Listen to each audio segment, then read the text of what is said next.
מזכירות לי ממתיני, את יפה בלב מדבר, נותנת לי את נשמתך עם שניים סוכר. Shalom uvracha mes bien chers, ce Shabbat, Parashat Yitro.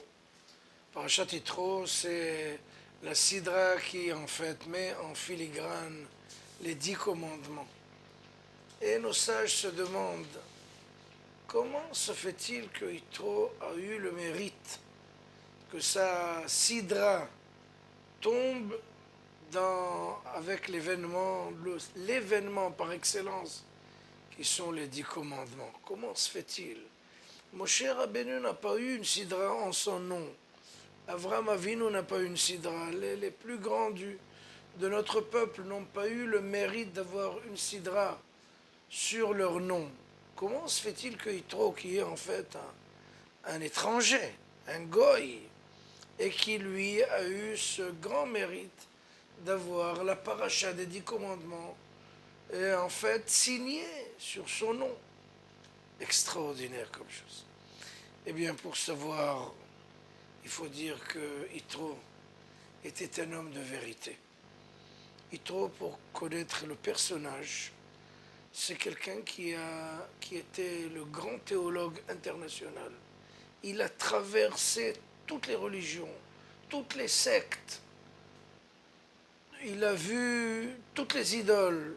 Il a connu toutes les façons de servir d'une façon ou d'une autre le Dieu. Donc, c'est quelqu'un qui peut donner en fait un cours au monde entier.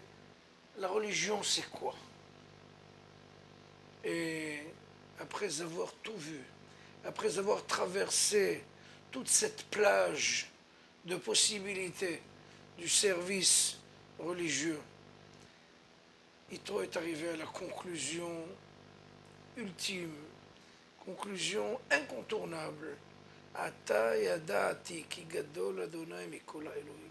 Maintenant, après avoir tout vu, je vous dis catégoriquement, d'une façon absolue, Akadosh Baruch Hu, votre Dieu est le plus grand de tous, c'est le suprême.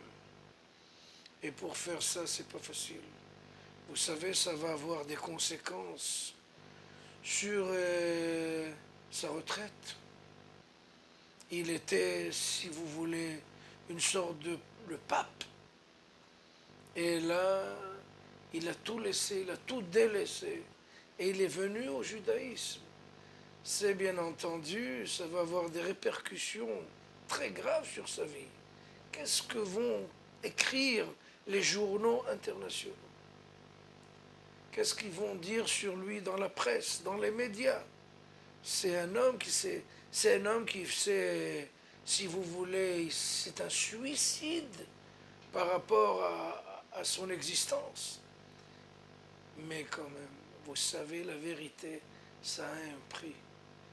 La vérité, ça oblige, noblesse oblige.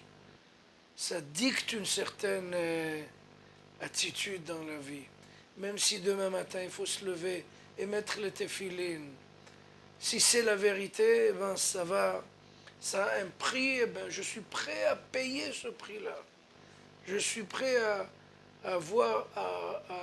recevoir toutes les conséquences qui vont être en fait sortir de cette situation. C'est très très important. Yitro, l'homme de vérité. Le'olam yeh Adam dover al ha'emet vedover emet, modeh al ha'emet vedover emet bilvavo. C'est quelqu'un qui, absolument, c'est vrai, j'avoue que j'ai rencontré la vérité. Si cette vérité a un prix, je suis prêt à le payer et je ne demanderai pas de réduction ni de rabais. Ça va coûter ce que ça va coûter. J'y suis, j'y reste. Ça, c'est quelque chose de fantastique. On ne rencontre pas des gens comme ça tous les jours. C'est quelqu'un qui va métamorphoser son existence. pour venir être dans le peuple juif. Il le mérite, franchement. Shabbat Shalom, Mevorach.